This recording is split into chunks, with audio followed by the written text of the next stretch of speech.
And we are live. I'm here with my frequent sidekick, Artistic Layman. Hello, everyone. And let me just make sure it's going out okay in the old YouTubes there. All right, cool. Sounds good. All right, so good stream with Davis. That was very interesting. I hopped in for a bit.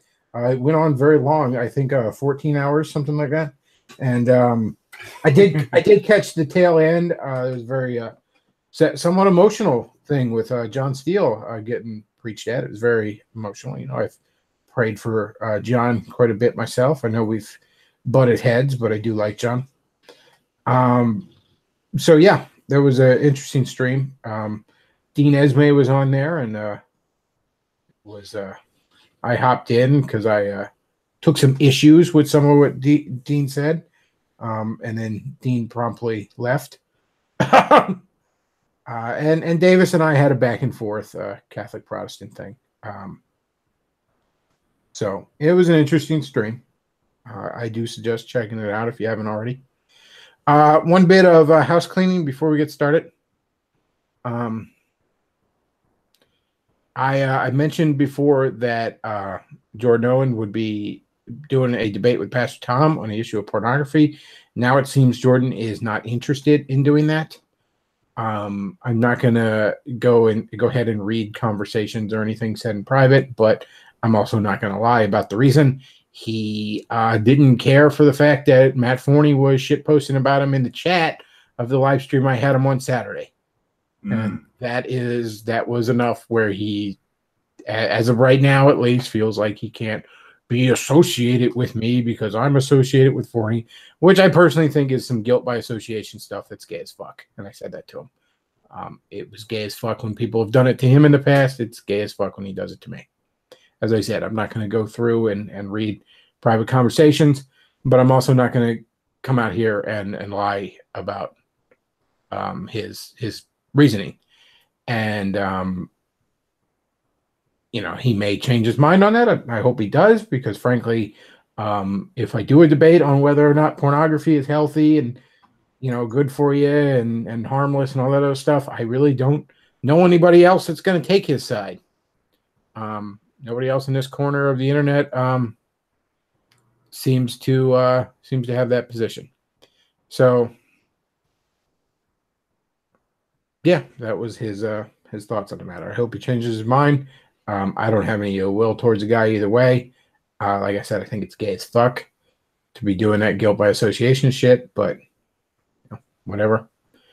I think if he has a problem with Forney, or if Forney has a problem with him, whatever, then I think what Jordan ought to do is he ought to make a response video, or he had to hop his ass onto my show or the Kumite or any other thing and just have it at with Forney, or just ignore him. I don't think that Jordan getting upset about that kind of shit is worth it. And I frankly think that's what Forney wants. So I would imagine Forney's laughing his ass off about that. But he didn't appreciate those. And frankly, I don't take any responsibility for what goes on the chat. The only reason I've handed out wrenches to people is because I want the chat to be policing itself. So, I handed out wrenches to a handful of regulars and said, you guys deal with the chat because I don't want to. Okay? I don't want to police the chat. I very rarely intervene in the chat. There are nights I don't even read the chat, other than super chats. I'll obviously read super chats regardless of how hectic the show is. So, yeah, like I said, it's disappointing, but moving on.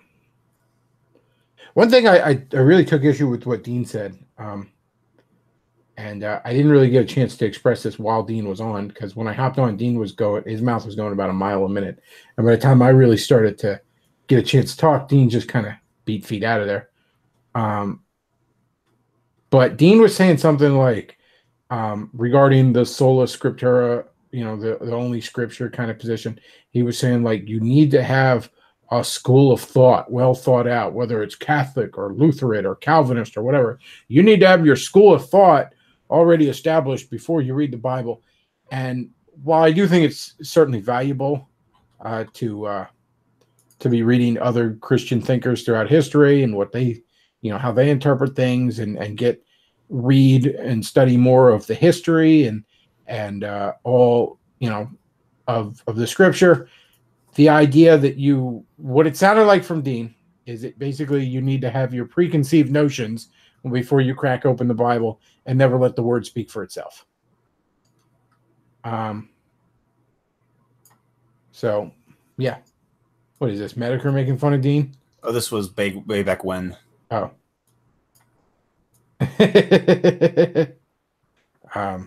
Yes, it's funny too when I flipped on Davis's thing and it didn't even say Dean Esme. I think he said like Dean something else. Like he used the guy's middle name or something in the name. I can't, without looking at it off the top of my head, but it didn't just say Dean Esme. So I'm hearing this guy's voice and I'm like, this guy sounds familiar. And then I was thinking, like, he kind of sounds like that one writer that was on the reaction with me I did live streams with. No, I don't think it's him. Like, that voice is familiar. And I'm like, oh, this is the guy that Jim made cry that one time. Oh, that's right.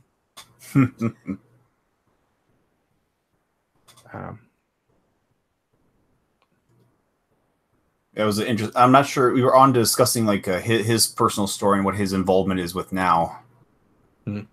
Well, in all fairness to Dean on the Medicare debate, there were a couple of times I think Dean was making good points and actually called Medicare out on something, and was actually right. The problem is that Medicare just had so much more of a presence and a stronger personality that he was able to browbeat him. I'll give him a perfect example. At one point, Dean accused Medicare of being an anti-Muslim bigot. I don't think, anti-Muslim bigot, as far as I'm concerned, is the same thing as being a reasonable person. But anyways, Medicare got all up in the end. Like, I'm not Islam isn't a race, so that's the wrong word. Give me a different word. Well, bigotry was the right word. Because bigotry can be a prejudice that isn't just racial. It can be against a religious group, an ethnic group, a nationality, whatever. It can be against any kind of group. So Dean was using the correct word. And, Medicare was just like, give me another word, Dean. Give me another word. That's the wrong word. Well, Medicare was wrong. But, of course, Dean still ended up crying over it because Medicare just had more personality and was pushing Dean's shit in.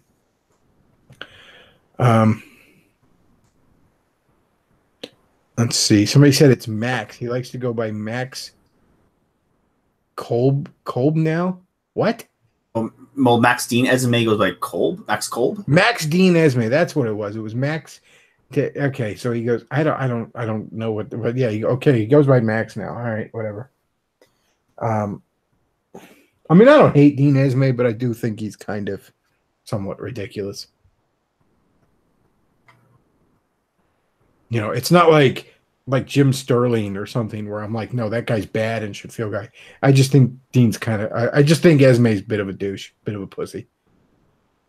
Like he said something and then just left, where he was like, conservative Protestant and even evangelical churches have just as much of a problem with covering up pedophilia as the Catholics do. And I'm like, no, something's not true just because you say it, Dean. No, that's not true at all. There is no, within the Baptist church or within, mega church networks like Harvest Bible or something, there is no systematic covering up of pedophilia. Unless you know something we don't, Max, in which case maybe you should be going to the authorities. No, that's not a thing. Oh, can you imagine what would happen if the news media got wind of that? Oh, they'd love nothing more. They'd love that way more than being able to go after the Catholic Church. At least the American media would. Let's say Huffington Post has an article, The Protestant Clergy Sex Abuse Pattern. I'm not sure what it says. Here's the thing. A lot of Catholics like to make this excuse, well, it happens everywhere, and, it's not as bad as X, Y, or Z, and all this other stuff, or the media's overblowing it, we was good boy who didn't do nothing, and all that other stuff. And no, to Davis's credit, and I mean, he does make a little bit of that because, of course, he's going to be defending his church. But to Davis's credit, he is not a guy that makes those kind of excuses when I talk to him. He is a guy who says, yes, it's a real problem. It needs to be dealt with. You know, he may disagree with me on the severity of how it needs to be dealt with, you know, because I'm about ready to just, you know, send fucking troops into the Vatican and leave no survivors if it were up to me. You know, only reason I wouldn't drop bombs is because I don't want to destroy all the art. But, you know, yeah, Davis has never shied away from admitting its problems, and I respect the hell out of him for that. A lot of Catholics I've talked to have tried to make all manner of excuses over the years, or when I do talk to them, they say something like, you know, I bring that up, and they're like, "Is that all you got?" I'm like, "Well, no, but really, what the fuck else do I need?" Would you like us to bring the history of problems of totalitarian control, problem of interpreting scripture, the dangers of mixed confusing salvation? Where would you like me to begin? Yeah, I mean, you know, I have massive theological problems in that I believe you water down the nature of the gospel. But no, I don't, you know, it's not all I have.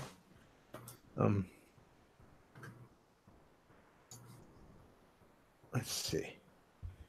But no, I don't want to harp on that too much. We did just have that back and forth on Davis' channel, and it was a really good stream. I do suggest checking it out. I didn't catch much of what went on before I hopped in, but holy shit, dude! I gotta send you this, Luke. Is it the Bubbigans? Yeah, it's more Babingers. Oh, here. I can't even remember what the fuck the actual name of the company is, but there was the one game store that I called Babingers because I don't even remember what the fuck it actually was. Babinger. What the fuck was the name of the actual company? I don't even know. I don't know either. I was trying to look it up during the stream. There it is. Yeah. You got it up already. I keep forgetting you have access to the Bechtloff Facebook page. Well, yes, welcome to Babinger's DDD Buy Games. Bechtloff. I just noticed the name. Oh shit! Buy games. Buy game. Game. Speaking of buying games, I almost kind of feel bad about it because I really am watching my money. So part of me still thinks like, oh, maybe I should have done this. But I got me an NES Classic last night. After the stream, I don't know. I was kind of worked up. Just some. Well, to be honest, if I'm being honest with you, I was kind of pissed at Jordan. I was kind of, you know, again, the guilt by association thing I thought was kind of bullshit.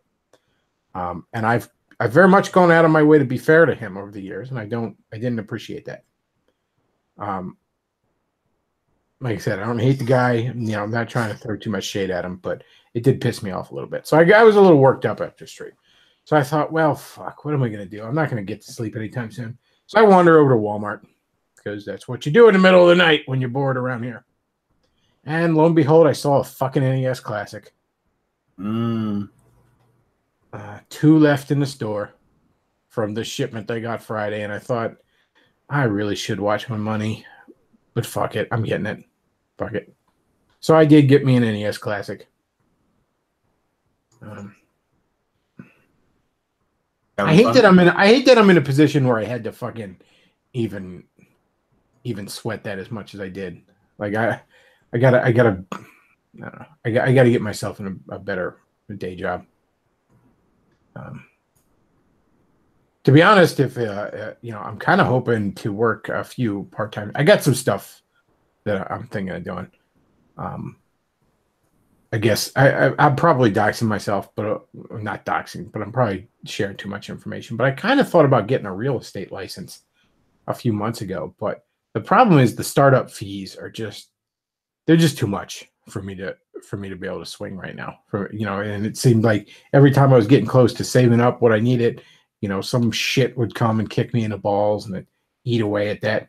But I found some other stuff that kind of similar, but it's way cheaper to license yourself and shit like that. I got some stuff lined up where I think I can get myself in a good position here. Much better than I am. I'm not as bad off as I was, by any stretch. It's more a frustration where it's like, I shouldn't be in a position where I'm sweating stuff so much. You know what I mean? So I'm just trying to get myself in a better position.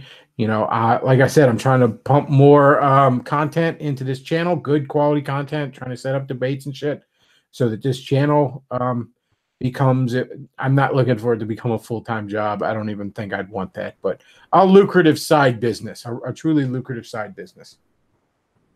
And there's a few other things I want to do because where I'm at right now, it's just it's a manufacturing job, but the pay is poor for this kind of job. The conditions aren't that great, and then it becomes that kind of thing when you're working a full-time job, it actually gets hard to find a job when you're working a job. You know what I mean? Mm. Because you actually have to put a good amount of work and time into finding a job, which is easy when you're out of a job, but when you're working 40 plus hours a week, it becomes a bit more of an ordeal. I don't know about you, David. I don't know about you, Bechtloff, but it kind of feels like you and I are both hitting the problems that usually should befall us when we're in our high school years, or just going through high school, like getting our career started. Oh yeah, I freely admit this. I'm in my 30s, and I'm having problems right now I should be having in my 20s.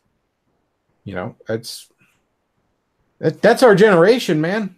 Mm. We were sold a whole bunch of bullshit, and we made a whole bunch of mistakes as a result. Just as a generation, we did, And we're about 10 years behind where we should be, really, and getting our shit together. Gotta catch up. Yeah. Oh, speaking of nonsense, I'm on my Netflix account, and The Last Jedi is available. Oh, jeez. Let's see. So I can see what I didn't bother to see in the theaters. Somebody asked how much is an NES Classic. Oh, I paid the retail price. I paid $60.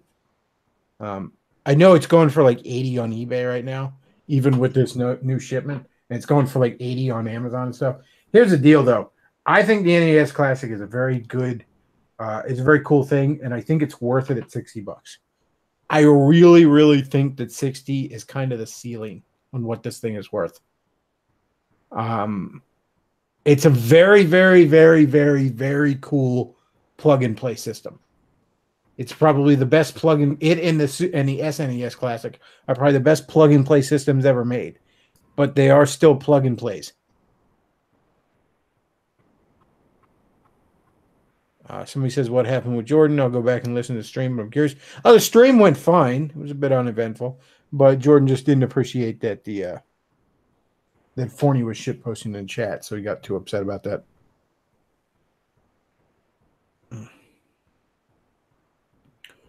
Let's see. Yeah, somebody says Bechtloff bought it from Walmart. Yeah. Yeah, I only paid the $60 for it. And I actually had a $5 Walmart gift card that I needed to use up anyways, so I knocked that off of it. Somebody asked Bechtloff, do you like curry? Yes. I'm not a huge curry guy, but I do enjoy it. I don't like a lot of Indian food because I'm not all that big on rice. I don't dislike rice, but it's just rice is very much filler that I'd just rather not even have in a meal, to be honest. But like somebody says chicken curry. Yeah, chicken curry is great.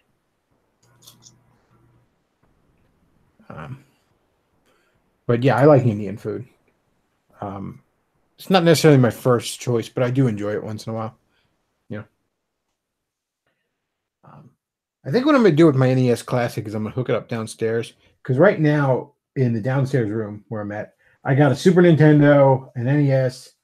I got the Wii U, which is basically fucking broken. I got a PS2, Sega Genesis with 32X and Xbox. I'm going to move a lot of this shit out of here. Certainly the NES and the Super Nintendo. I really don't even need the NES and the Super Nintendo right now. I have... I've gotten over the years 2 different reproduction systems. I think Hyperkin made them. One is called the Superboy, and another is called like the FC Mobile, which is a weird name. But the Superboy plays Super Nintendo games. It's like a portable system, but you can put Super Nintendo cartridges in it. It's basically an aftermarket Super Nintendo version of what the Sega Nomad was back in the day, if you remember that. And I have, again, the other one does the same thing for the NES games. If you've ever seen like a picture of my game shelf, which, Luke, you might even be able to find one on my Facebook page. I think on the Facebook page, I put up a picture of the game shelf. But you'll see the two little devices there. So really, I don't need my NES and Super Nintendo right now. In fact, the Superboy, you can see on the front there, you can plug, and I think the FC Mobile is the same way. You can plug two Super Nintendo controllers into it, and then plug that thing into a TV, and actually use it just like a Super Nintendo. So my Super Nintendo and NES are kind of superfluous right now. So I think I'm gonna just put them away, put them in put them kind of in this closet for a while. Yeah, there's my game shelf. Nice little shelf there. And you can see the FC Mobile down with the NES games and the Superboy there. So I don't really need those. So I think what I'm going to do is take those upstairs. The Genesis is broken right now. I don't know which is broken, whether it's the 32X or the Genesis. I got to play around and find out. I don't really have the money to replace it right now, but that's got to be at some point. I got to do that. But I'm going to hook the NES Classic downstairs. There's really no TVs in this house. Like, I don't watch TV anymore. I don't have a TV in my room. Like, I have my Switch in my room, but Switch doesn't need to be hooked up to a TV, so I haven't hooked it up to a TV yet. In the, like, 7 months I had it. You know, just over 6 months now, I guess. I got it for Christmas, so.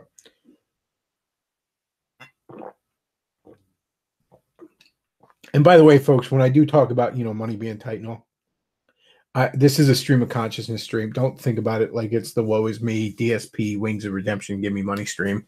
That's not what I'm doing, guys. I mean, I appreciate donations. Don't get me wrong. No, we want to do donations. Yeah, if you want to give me money, I'm not going to argue with you. But I'm not sitting here like, oh, woe is me. I'm going to starve. No, that's not what I'm doing. Please don't take it that way. But yeah, I'm gonna take the Super Nintendo and NES are probably gonna go get put away. Put the NES Classic up down here. Which the NES Classic's probably much easier to hook up to the computer and maybe stream. It being all the HDMI compatible horse shit or whatever. One fun fact I found out about the NES Classic, because it uses an emulator, obviously. There is a ever so slight delay that makes the very, very end of Mike Tyson's Punch Out, or I'm sorry, it's just Punch Out on there, almost unbeatable. The delay is just enough that it really makes Punch Out really hard. Which, to be honest, Punch Out, I don't know. I have very, very fond memories of Punch Out, but my memories are mostly like watching my cousin play it. Like, I was never good at it. Oh, yes. I never owned it, and I never played it a great deal. It's one of those things I'm fond of purely on nostalgia. You know what I mean? It's like I don't own it at all my NES games. And, it's not something I've ever... I'll tell you what, though, the soundtrack to Punch Out is just... The music in Punch Out is great. Like, and that might even be nostalgia there. But I just like hearing Punch Out in the background of things. I like playing the music. Somebody points out what is the blue game at the bottom center? And somebody says a Donkey Kong Jr. Game & Watch.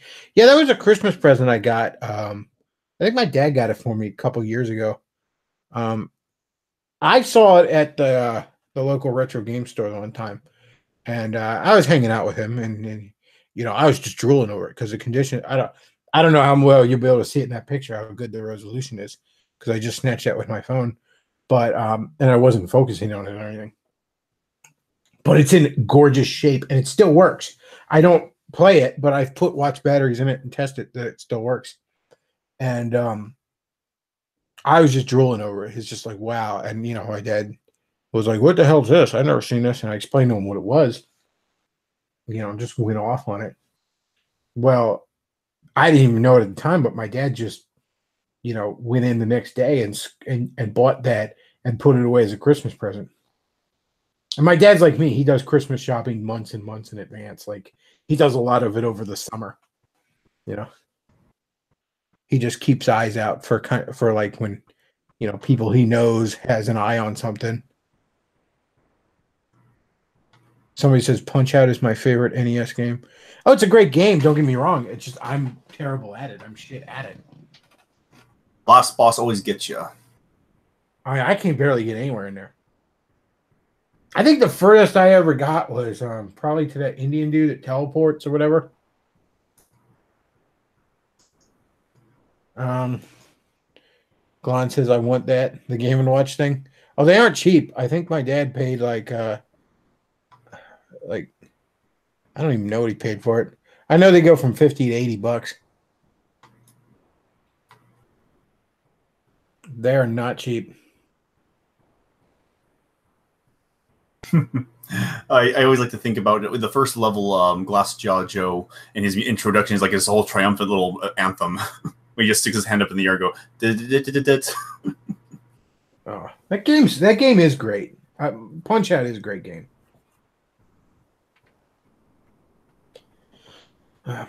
I'm glad Little Mac ended up in Smash too. That was cool. A lot of people think that the reason, because they're on the NES, there's Punch-Out and there's Mike Tyson's Punch-Out, right? And the only difference between the two is Mike Tyson is swapped out with some other guy at the end, right? And a lot of people think that the reason, Punch-Out came out, after Mike Tyson's Punch-Out is that, there was the people think it had something to do with the rape accusations or something like that with him, but actually it was unrelated to that. And the timing doesn't even line up, I think, based on the years. It was just a simple case of they lost the license to Mike Tyson. Like he only licensed his name out for a few years. And that game was just really, really popular, so they just did a non-Mike Tyson version. And I think that there had already been an arcade version of it, and I think they just took the final boss from the arcade and put him in, I think. Somebody said, any more fun comics like Star Trek Mirror Universe? What am I reading right now that's decent? Over at Marvel, I read Scarlet Spider and Spider-Man Renew Your Vows are both really good. They're not soy-filled or anything like that. There's a Xena comic that's pretty good if you were at all fond of that show. I used to watch that show when it was new, so I picked up the comic. The first story arc is kind of like a prequel to the series. It takes place like Xena had appeared in the Hercules show, and then she was originally a bad guy, like an evil warlord, and then Hercules gave her a dose of vitamin D, and she became good, sort of like what Chris Ray Gun did to Lacey Green. And then this is sort of like the story of between that and when the show starts, like how she meets that little blonde chick and stuff like that. It's a decent enough read. There's a Pumpkinhead comic that's out that's pretty good. Doomsday Clock over at DC is really, really good. That Samus getting punched in the tit is just fucking hilarious.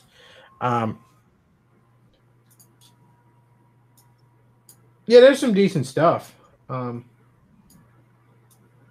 The Star Trek Mirror Universe comics I mentioned, there's the one, it was Star Trek Broken Mirror, I think it was, where it just sort of shows like the Mirror Universe, but in TNG times.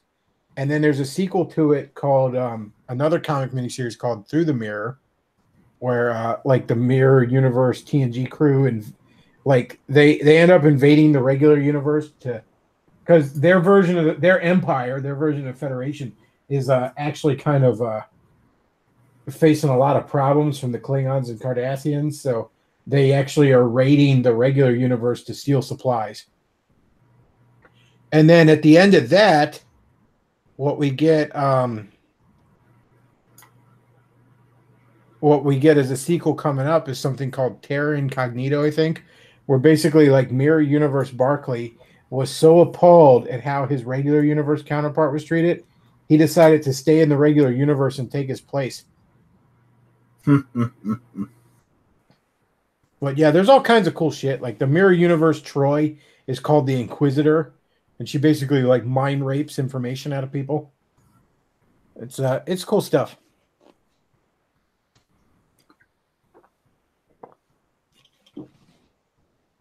There's some decent stuff out there. You just gotta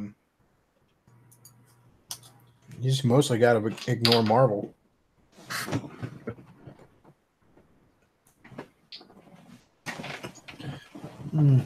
Somebody says I read the most recent Moon Knight and it's actually pretty good. I've heard a lot of good things about Moon Knight. I've been thinking of checking that out. I've also heard the Thanos regular series going on right now is pretty good.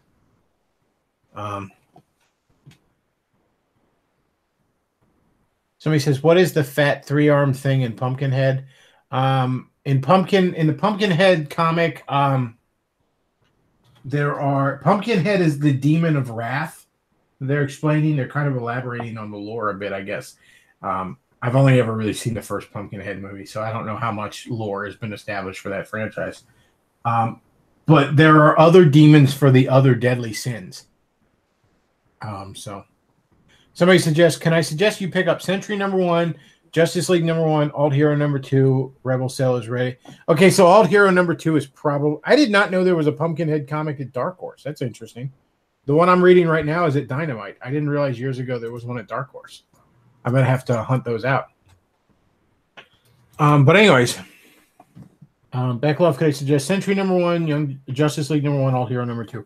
Alt Hero #2 is probably, I believe Cynic and Chief's probably going to get it for me when it comes out. He got me the first one. I did enjoy the first one. Sentry #1 I picked up this week. I just haven't had a chance to read it. I just kind of picked it up on a whim. And Justice League 1 and 2 I did read recently, and they're both fantastic. They are both really, really good. They are just good old-fashioned superhero epicness, exactly what you expect from a Justice League comic. I really, really loved it. It was both issues were fantastic.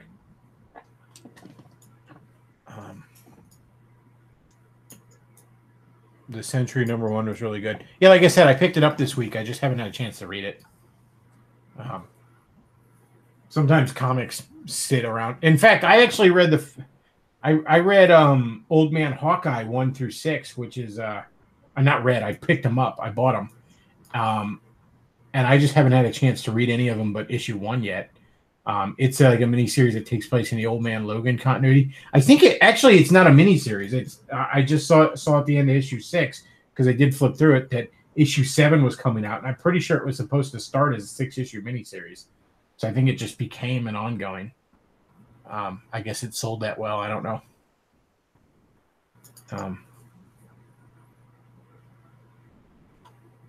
It's a shame Spoonie's so worthless. You could have him review the Pumpkinhead comic. See, if he was actually still worthwhile, that's the kind of thing you'd have him do. It's such a shame. Is he still is he staying alive on Twitter? I'm sure he is. What else? Oh, you know what I tried to read? I've read on and off the Mighty Morphin Power Rangers comic over at Boom Studios, and it's very good. Don't get me wrong. And in fact, Boom just recently put out a big omnibus, and it's only $20, and it's really thick, of all the 90s Mighty Morphin Power Ranger comics that Marvel put out. Like, they reprinted those. And like I said, if I wasn't really, really watching my money, I might have picked it up just to read it. Because, I mean, it's a great value, actually. Like I said, it's really, really thick for $20. It's probably like, I don't know, 10, 15 issues worth. Anyways, I was on and off. I was kind of, in and out with the Mighty Morphin Power Rangers comic. And then I hopped back in for this storyline called Shattered Grid, in which, like, every incarnation of the Power Rangers was supposed to be featured. I guess it was like a big, like, I don't know, crisis in time kind of story. And I got barely anywhere in it because I hit this wall where I realized that I was never a huge fan of the Power Rangers as a kid. I was maybe a touch too old for them, but I would still watch it, and I have memories of it, and I have a respect for why the Mighty Morphin Power Rangers connected with people so much. And like I said, the Boom comic is really good. What this Shattered Grid story reminded me, was I know nothing about any other incarnation of the Power Rangers, and I care even less than I know. Like, I just like I'm trying to plow through this, and every time like non-Mighty Morphin Power Rangers come on, I'm just like, I don't care. I don't know who this guy is. There's like a guy, and he looks like a dog, but he's got fish scales on his face, and the costumes for all these other Power Rangers suck. Like look up the costumes for Power Rangers Zeo Force, I think it is. They're like the ones that came right after Mighty Morphin. And like, Mighty Morphin Power Rangers, like, they're really brilliant costume designs. You got the uniform color scheme among them, but then you got the cool helmets where the eye visor is the mouth of the various animals that they represent. And then when you Green Ranger, you get that cool fucking I don't know, thing on his chest, whatever the fuck he's wearing there, right? And then look at the fucking Zeo Rangers here. Look at this shit. How did that not instantly kill the franchise? That's what we went through next. Look at this. Looks like Chinese knockoffs of the Power Rangers. This looks like you should be seeing these as toys of bootleg Power Rangers. Like ultra strong changing Rangers or something. Like, and as I'm reading through Shattered Grid, I'm like, I just don't care about any other version of the fucking Rangers.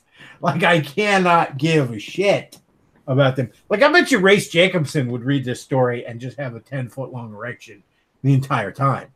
But I'm reading it, and it's reminding me why, like, yeah, I have a good amount of respect for Mighty Morphin Power Rangers, but Power Rangers Lightspeed Dildo Zoo Time Force or whatever the fuck came afterwards, I got no interest in.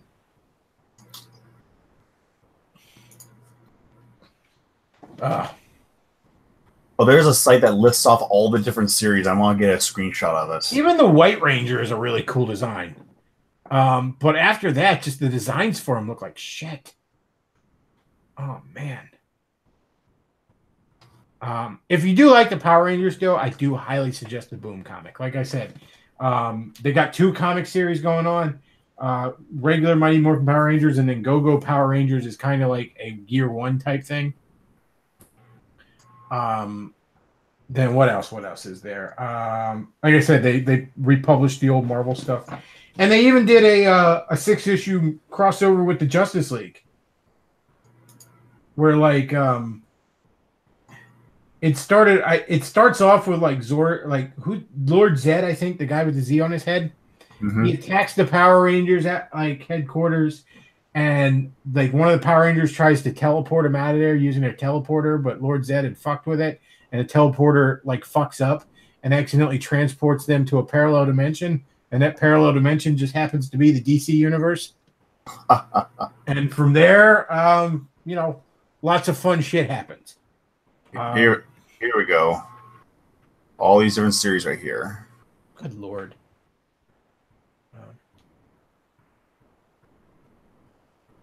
But these are these are seasons. Oh, Alien Rangers came before Zeo. I thought Zeo was after it. It was whatever. Doesn't matter. But yeah, I just I'm told that I'm told that Dino Thunder is where the series gets better. Well, that's what I'm told. I haven't seen it yet. I've been kind of wanting to see the recent movie because I've heard mixed things. I've heard a lot of people say they hated it. A lot of people said it was actually really good. I don't like the costumes, but that's just sort of the nature of Hollywood. Likes to over-design shit. You know what I mean? Like, no, we can't just have them in good old-fashioned superhero costumes. We got to have them each looking like fucking Iron Man. And I'm not sure if Iron Man is the right word. It's almost like they're almost like overly designed grainy stuff at some distances. Like you look very carefully, they over detail the smooth surfaces. Oh yeah, and they tone down the colors and all. It's like, look, you're watching a Power Rangers movie, okay? I want to see people in different color spandex. Like they all get into giant robot dinosaurs, okay? We don't need fucking realism in a Power Ranger movie. We don't need anything close to it. It's sort of the Michael Bay Transformer-ish kind of thing. Yeah. We try to make it super badass and cool. And I don't even hate the Michael Bay Transformers movies. I actually think the first one's okay. And I don't think the second one is as bad as everyone says. I haven't seen any other ones. But I fall asleep after the first ones. like I watched the second one in the theater. I'm like, that was not that good, whatever. But then like everybody's insane hatred of it, I thought was retarded.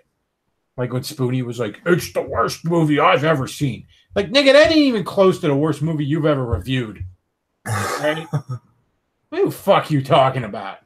Oh, because the two robots sounded racist. So they sounded like black people, but it was kind of racist. You know, look, these robots learn to talk. Maybe they just learn to talk by just listening to fucking hip hop stations coming out of Atlanta for a while. And they just think that's how people talk. You don't know. I mean, Bumblebee only talks in radio clips. Yeah, fuck it. Who cares? Oh, and then the one robot had like wrecking balls that sort of looked like balls, and that's vulgar. Fuck you, okay? You say fuck and balls and pussy and shit like that all the time on your show, and you're whining about a ball joke.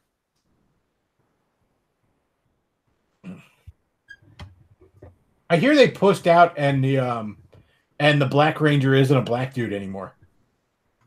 Remember in the original show, like the Black Ranger's a black dude, and the Asian girl is fucking yellow. Oh yeah, I don't. I think they switched like the black and blue Rangers. Like the black guy is the blue one now, and the nerd dude is the black guy now, or whatever. I gotta find a picture that has their casting images, but I'm not sure. They do not. That does not look good. It just does not look good. Like the Red Ranger looks okay, but like I can't even tell what animals they're supposed to be just looking at the masks, except for the Red Ranger. You know what I mean? You can kind of see that looks like a T-Rex. But the original masks look really, really good. Oh, they made an Asian dude the Black Ranger. Okay. Let's see what the pink Yellow Ranger is this girl. So just some mystery meat. All right. I thought she was terrible as MJ in the Spider-Man movie, but okay. I know it's not the same actress, but whatever. Here's a more iconic shot, although I'm not sure if that's better. I mean, I'd bang her, but I don't know that necessarily, like, So wait, so we can't have an Asian girl anymore, Power Rangers? Why you gotta be marginalizing the Asian girl, huh? You replace her with an Asian boy, I see. So there's some sexism. Let's see if we can get better ones from the others. Let's see. The Red Ranger looks like this. I'm not sure I'm down with this. I don't know how I feel about this guy. Looks kind of dorky. Wasn't the Red Ranger supposed to be just truly all? Oh, come on, that's the Pink Ranger. Yeah, that's fucking lame. the fucking mystery meat Gomez girl's hotter. Come on. Yeah, there are no blondes in this one. There are no. Well, of course not. It's the current year, after all. Let's see, and lastly, the Blue Ranger is the Blue Ranger is the Black Ranger now. Okay, so the black guy is the Blue Ranger now. Okay. He looks gay as fuck. He looks gay as fuck. Like he looks like the actor that played the original Black Ranger could kick his ass. Even now, and that actor's probably like fucking 50.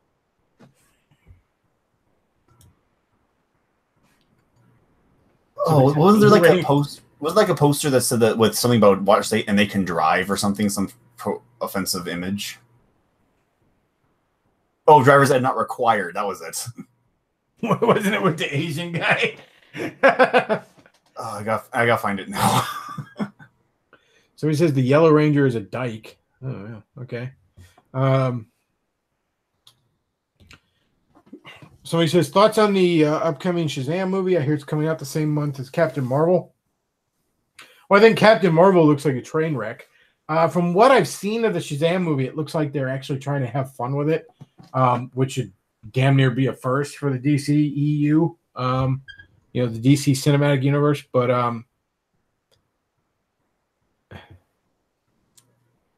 oh, well, the offense didn't even matter because it was apparently a comment on Twitter said no drivers ed required. Obviously meant that they're teenagers, but people took offense to the yellow Granger, thinking it was still an Asian. Oh, geez, they didn't even get it right. They didn't even know what the fuck the movie was about. So he says Blue Ranger's a bug man. He does kind of look like it. But yeah, I think the Shazam movie looks like it could be good. I think Captain Marvel is likely going to be a fucking train wreck in that.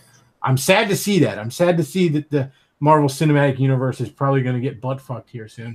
But in all fairness, you got to hand it to a movie series that pumps out 20 movies, and the worst ones are just okay. So that's a pretty good track record. Did that black dude get punched in both eyes? He looks like it. Like these guys are not nearly as cool as the fucking original Power Rangers. Like, no wonder no one liked this movie.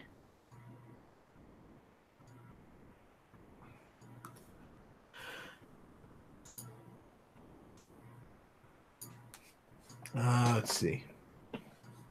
But at least Breaking Bad is Zordon.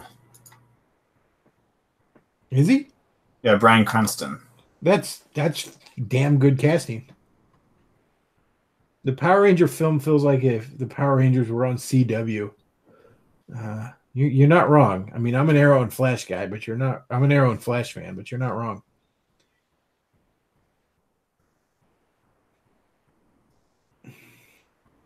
Somebody says it's morphin time. It is indeed.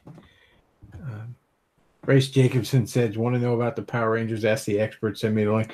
I don't know that I like. Last time I had you on, you went on the super fucking like we were here for 9 hours discussing the Power Rangers. I don't know if we need that again. This isn't a Davis stream. Like, yeah, I appreciate the offer, and I probably will have you on again. But like I found it interesting, but it got to the point where I think the audience was like, I don't care anymore. Because that's the thing. I just really don't give a shit about any version but the Mighty Morphin Power Rangers. I can respect the sort of, I don't know how to put it. Like, there's something about the Mighty Morphin Power Rangers that just was absolute kind of lightning in a bottle. You know what I mean? Like, it was just. But Angry Video Game Nerd did a couple of reviews of it because he had never really got into it as a kid, similar to me. I watched a little bit more than he had, but he never really got into it to a kid. He was just a couple years too old. But he talks about how, like, this is like so many things I like combined. It's like superhero stuff and big robots fighting giant monsters and crazy alien shit. And he goes off of that. How it really was just this perfect lightning in a bottle. And also it combined that teenage sitcom geared towards children thing that was all the fucking rage in the 90s. You know, the Saved by the Bell type shit, of which there was a million clones. It combined that with it. It just was absolute lightning in a bottle. I can completely respect why people adored the Mighty Morphin Power Rangers. And I will say, having read the Boom comics, at least a lot of them, where I don't want to say they take it seriously, but I mean, they kind of do. Like, they don't try to make it, let me put it this way, they don't try to make it realistic, but they take it seriously. And I think there's a difference. You know what I mean? They don't take it so seriously that they climb up their own ass, but they treat things with weight, perhaps even more than the show did. You know, Davis also often complains that, you know, all this destruction is done to the city constantly and it never matters. Whereas in the actual comic Boom put out, they do address that it matters. And in fact, the government ends up working with the Mighty Morphin Power Rangers because, you know, to try and keep things, you know, to keep things under control. And it's very, very well done. And it's very, very interesting to see someone take the concept of the Mighty Morphin Power Rangers and really do a tremendous amount with it. That said, like I said, I can't give a shit about the rest of them. I just can't. I really feel like there's lightning in a bottle with the Mighty Morphin Power Rangers, and I just don't think it's there with any of the later ones. Here we go. Here's all 1, 2, 3, 4, 5, 6, 7, 8 of them.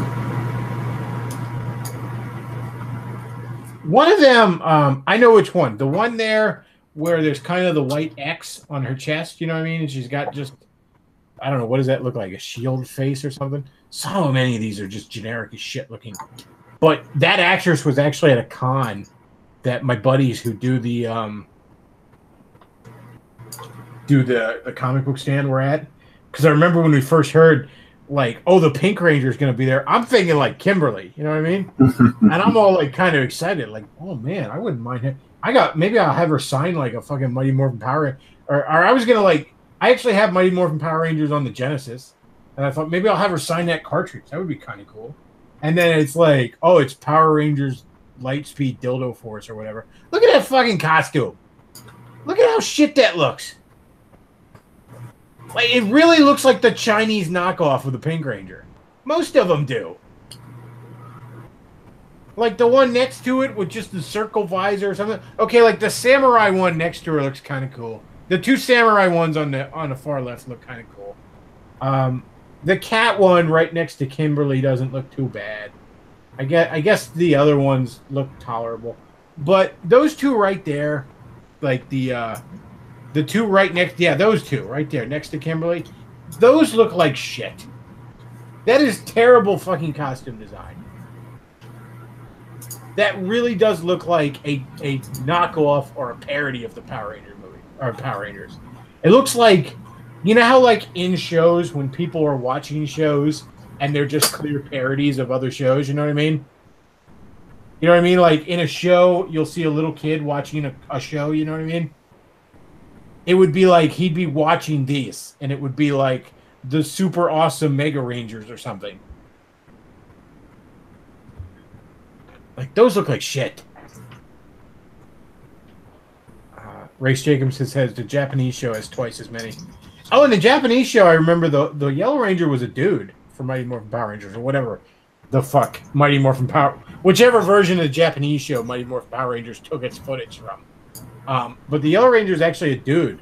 But because Asian people are so fucking skinny, no one ever noticed. When they use that footage.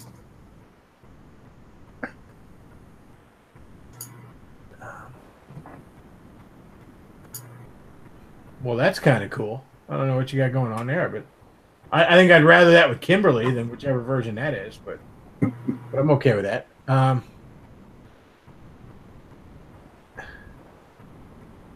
See.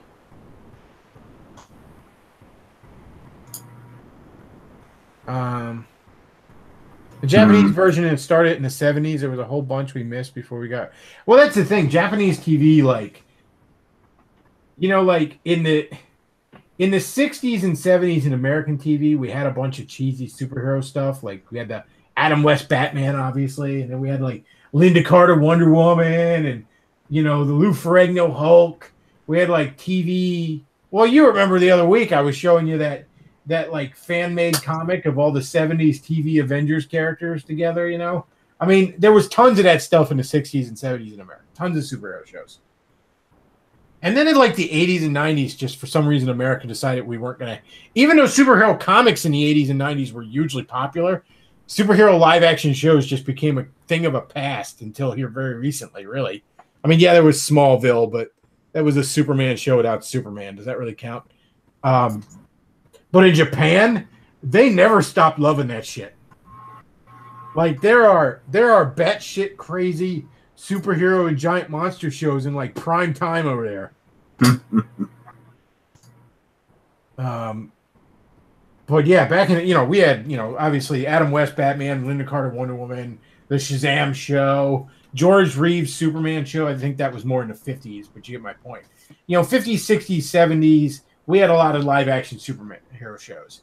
And then in, like, the 80s and 90s, that shit just went away, even in the 2000s. It's really only this past decade that it's exploded again. You got, obviously, Arrow and Flash and all them other ones. And then, you know, on Netflix, you got the Marvel shit. You got the Agents of S.H.I.E.L.D. and Supergirl and all this other stuff. That whoa, Luke.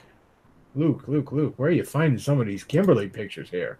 Google, my friend, Google. That is delightful. Look at that 90s outfit, too. Oh, good heavens.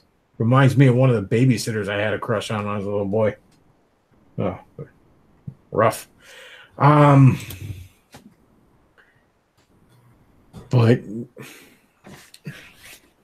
I lost my train of thought there. Super hate shows of the time. The fuck? Who am I? What is this? Is it birthday? Will there be cake? Who are you people?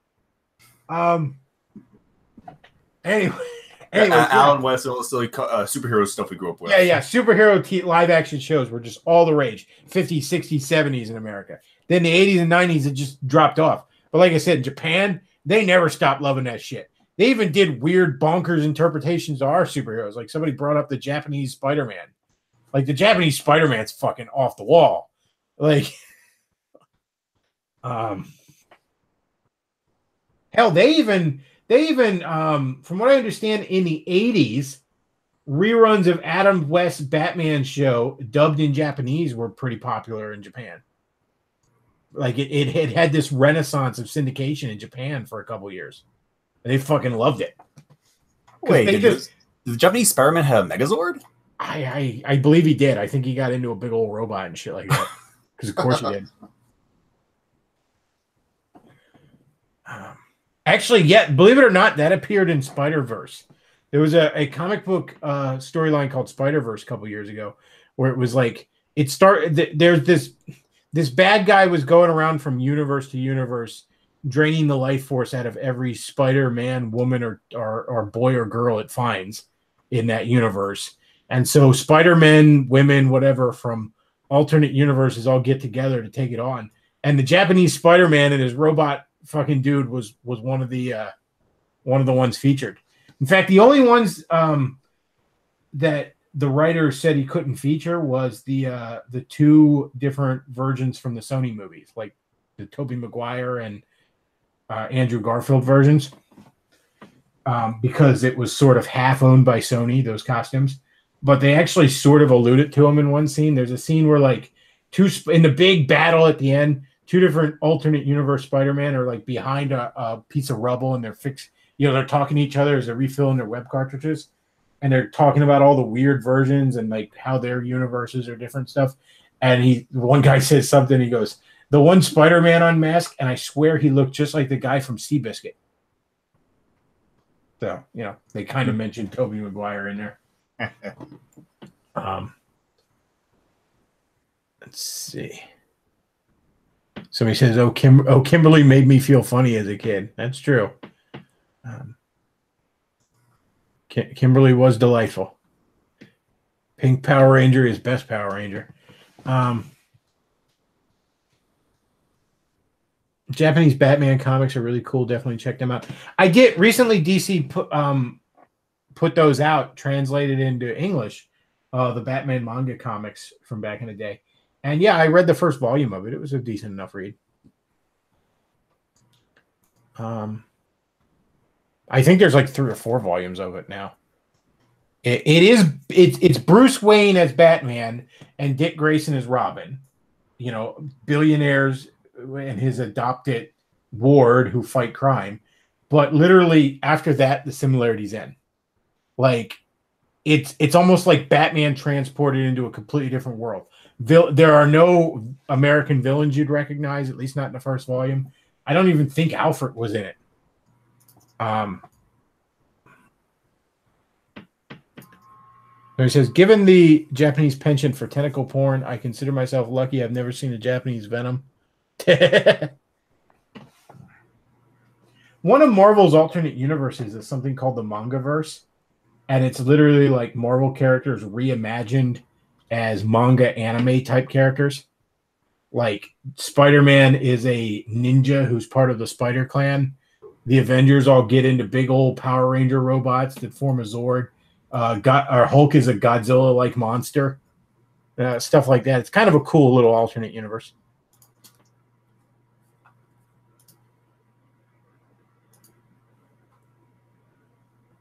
The Yellow Ranger from the Power Ranger movie is the star of the CW shows iZombie. She's the zombie girl with short hair. I did not know that.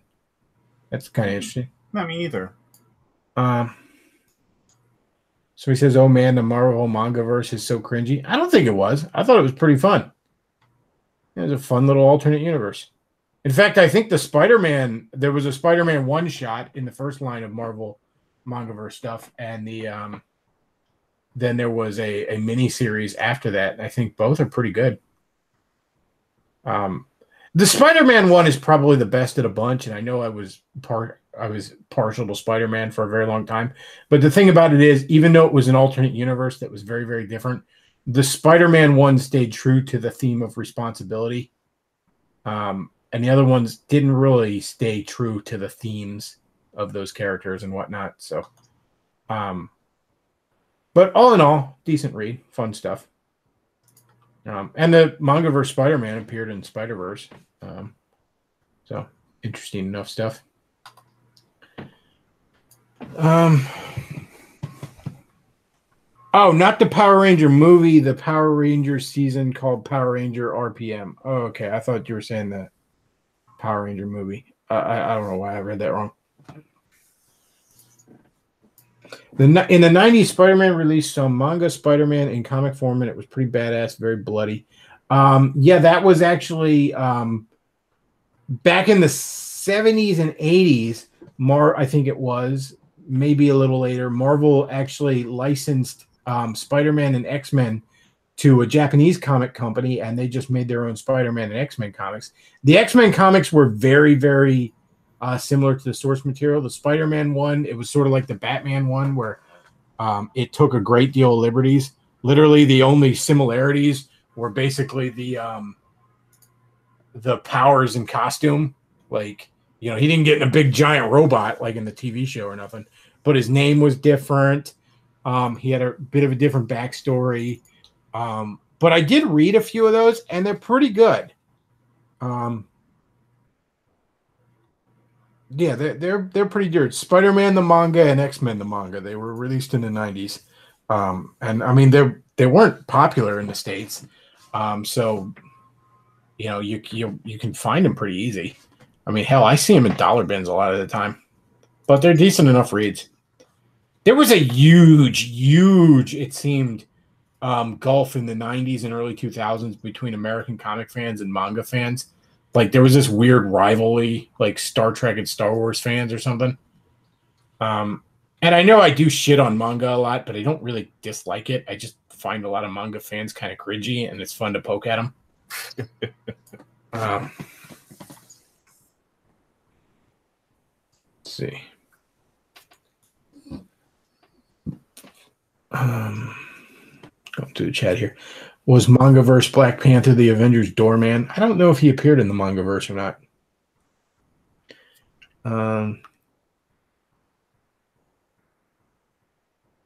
Let's see. You should check out the history of comics on film vids. They are pretty informative on a lot of adaptations that comics have had.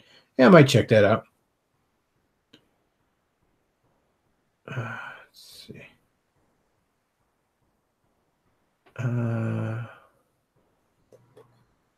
Yeah, click the chat, kind of calm down then.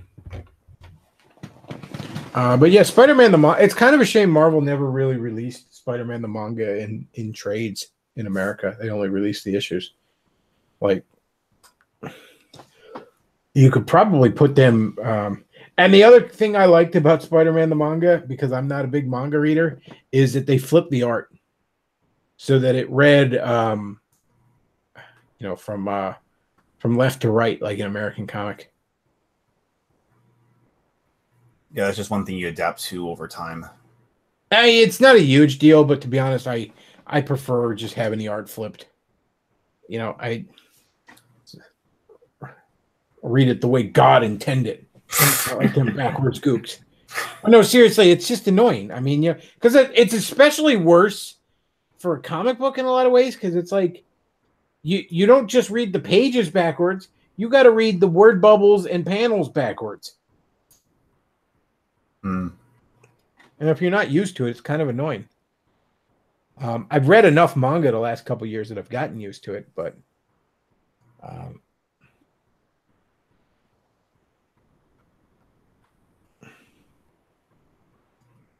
let's see.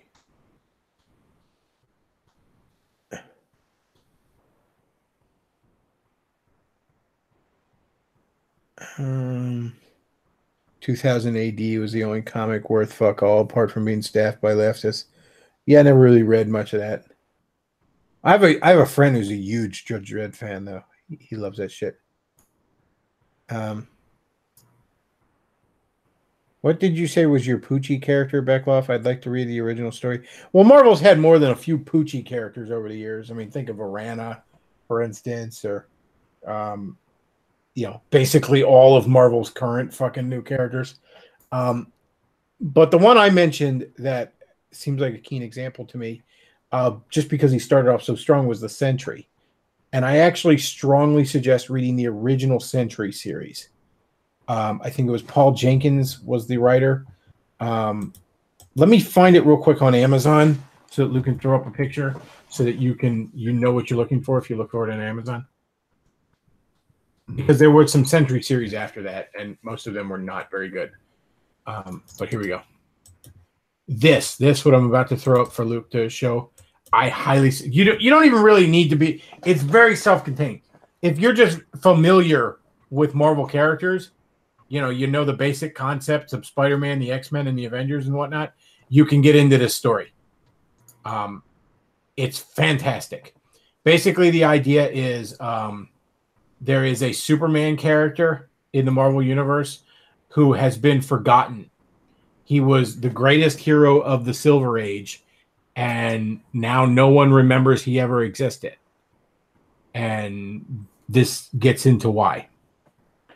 And what's very interesting is there was this weird sort of meta storytelling going on in Wizard Magazine at the time, which was the primary news source for comic stuff, where Stan Lee had claimed to have found a previously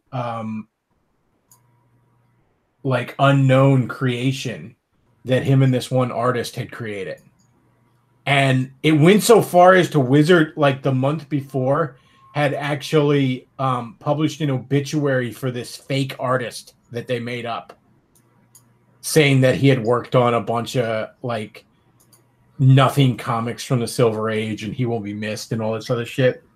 And then the next month, Stan Lee says, when after I heard the news, I was going through some of my files on him and I found this character we had created together and, all this other stuff. Like there was this weird sort of meta narrative that Marvel was pushing with the help of Wizard that just really got people hyped for it. Like they had produced fake artwork and all. It was wild. Somebody says, Bechtloff, just curious how you would fix the DC cinematic universe if you had absolute creative control. I wouldn't. You have to start over. I don't think it's fixable at this point. I really don't. I think Justice League was such a fucking disaster. I mean, I could possibly make good movies in this universe, that kind of thing, but you're just better off. You could build a really, really nice house on a shitty foundation, but it's not something that's advisable, is it? Yeah, don't build your house on sand. Yeah. So, I mean, Wonder Woman is one of the best live action DC movies that they've ever had.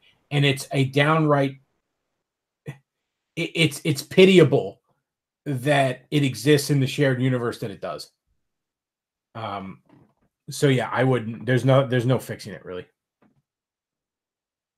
Somebody says Bechtloff, a Marvel series would be great. Team up between Sentry, Hyperion, and Blue Marvel. Yeah, that'd be fun.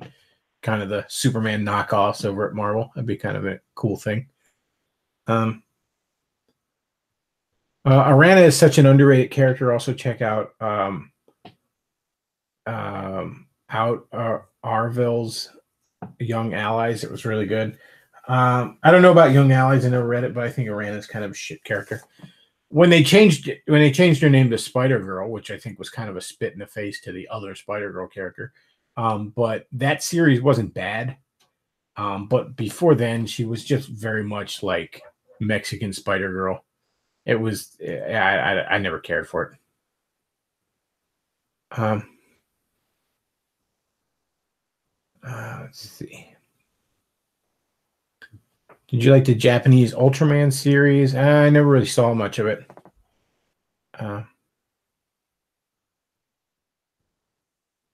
Sentry looks like he does gay for play.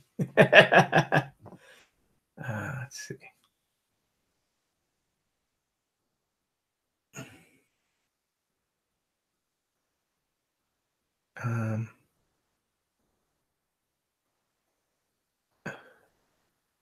In 2000s, I noticed the go-to for new characters was Mexican ones. Yeah, I guess it was. But yes, I highly recommend checking out the Sentry. I think even if you're not particularly big on superhero comics, you'd get a kick out of the Sentry. Let's see. Bechtloff, so how would you have done the DC Cinematic Universe? Genuinely curious. P.S. You hear Captain Britain is rumored to be in Spider-Man 2. I did not hear that, but that's kind of interesting. How I would have done the DC Cinematic Universe is I would have started I would have done in the course of 2 years a Flash, a Green Lantern, and a Wonder Woman movie, all interconnected. I would not have done a Superman versus Batman. I would not have done a Superman or a Batman movie in this universe. I would have, in these 3 movies, constantly alluded to the fact that Superman and Batman already exist in this universe, but not shown them. Because that would get longtime fans kind of wet for the idea, kind of like wet their whistle for the idea of, what's Superman and Batman going to be like in this, version. But also, nobody that's ever going to watch a superhero movie needs to have fucking Superman and Batman explained to them for the 100,000th fucking time. Okay? That doesn't need to happen. I don't even think a Superman versus Batman movie is a bad idea, but it would have to work a lot more like the old Bruce Timm animated TV movie than that fucking abortion we had. But I would just have steered clear of them. I would have had Green Lantern, Flash, and Wonder Woman. And you just constantly make, references to Superman, Batman existing. Like maybe the media says that Wonder Woman's almost as strong as Superman. Or maybe like either the Flash or Green Lantern reveals that they become a superhero to their friend.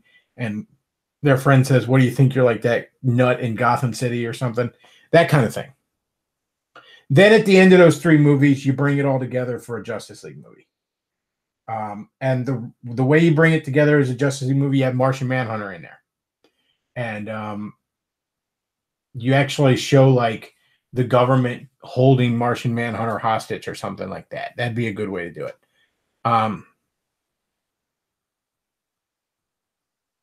That would work out really well. So he says, that sucks. Batman versus Superman was the best movie in years. You are high as a fucking kite right now, aren't you? I think you need to get some rest, buddy. You are not making sense. You are talking fucking crazy. The movie was a fucking train wreck. Let's see.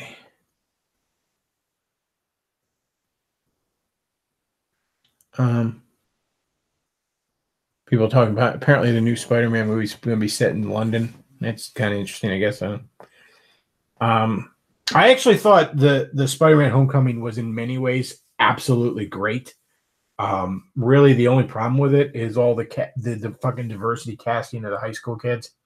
I didn't mind the half black love interest, especially because that led to a very interesting plot twist that I'm not going to spoil if you haven't seen it.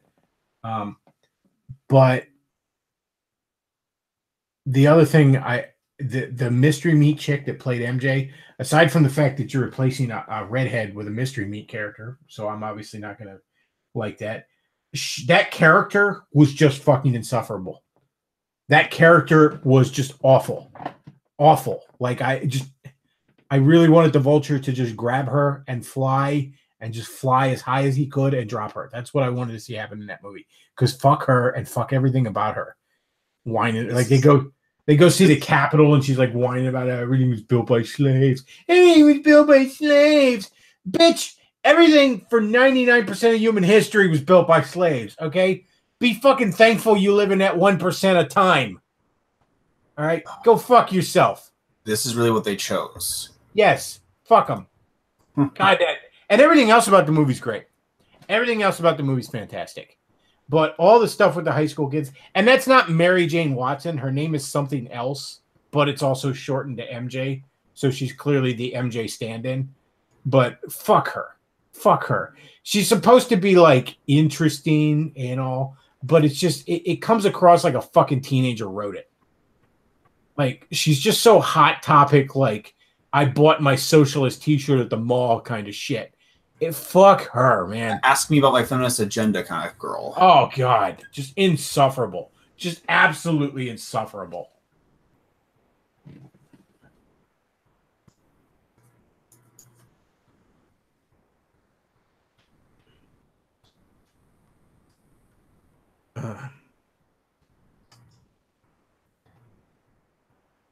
Although she kind of reminds you of the designs for the girl they made for the new Ninja Turtles show. Yeah, no shit. Of which they finally released the intro of, which is just as constantly motion and weird as the Thundercats Roar intro.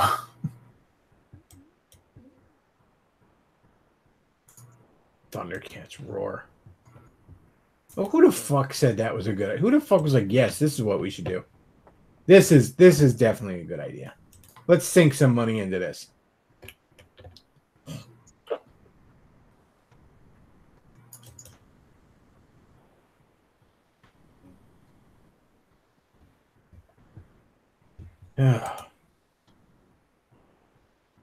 Super smart black girl is the new cliche in media. Yeah, no shit. Just pushing that fucking everywhere, aren't they?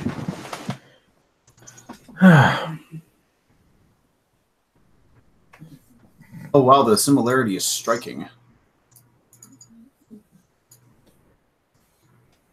All websites now are like uploading pictures that I can't even download.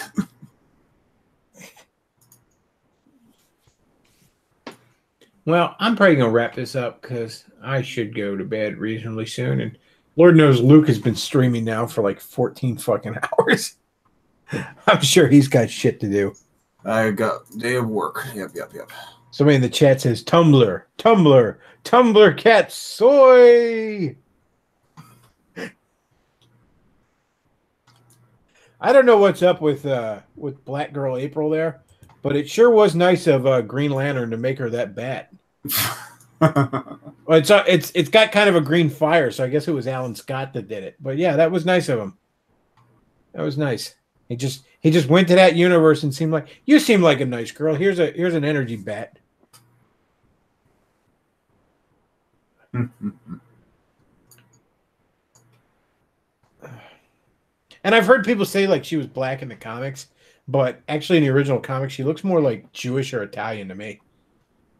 Like she's kind of got frizzy hair, but she's sort of got it's black and white, so you can't tell that much, but sort of looks a little lighter skin. I would have said I kind of took her more as like that typical Bronx, you know, is she Jewish? Is she Italian? Is she both? Who the fuck knows? There she is. Yeah, it's almost like you could almost call that typical Bronx chick like its own race. Like it's this weird mix of Jew, Italian, and Hispanic that goes on in the fucking Bronx. The way they drew her is kind of interesting right here. That's her fucking race is Bronx. Like, but I never really took her as black. At least when I read the original black and white stuff, you know. I certainly don't look at her like that. You know, like that fucking girl with the bat there. Oh yeah, the first time I ever saw these comics was in like they colorized them. It was kind of perplexing seeing her like depicted like that. Like I know this is technically her perm, but it's like, oh, that's different for O'Neill. Now Baxter Stockman, they totally whitewashed for the comic. That guy was truly black, and I gotta say, kudos to Tyler Perry for his Baxter Stockman performance in that one Ninja Turtle movie. That was fantastic. Like, there's a lot wrong with the Michael Bay Ninja Turtle movies, but the second one is actually pretty solid. And if you can get past how the turtles look, I like it a lot. Stephen Amell as Casey Jones is fantastic.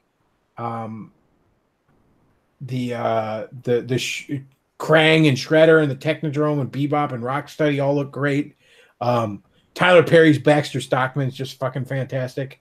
I actually really, really like TMNT Out of the Shadows. I know the turtles still look off-putting. I get it. But I'm actually willing to look past that because to me it's like, well, in all fairness, giant fucking humanoid turtles would probably look pretty hideous. Some half turtle, half human hybrid would probably have a pretty fucked up face.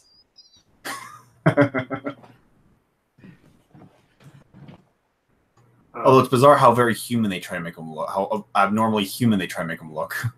Yeah, they almost try to make them look too human. But yeah, that second one of those Michael Bay Turtles movies is actually pretty solid. Bebop Rocksteady are the best things in it. Oh, dude. Well, first of all, I mean, as a fan of the old 80s cartoon, the fact that you have in a live-action movie Casey Jones, Bebop, and Rocksteady, Krang and the Technodrome in it, I mean, I just have a boner that, like, no matter what flaws are in that movie, I'm just like, I can't stay mad at you, movie.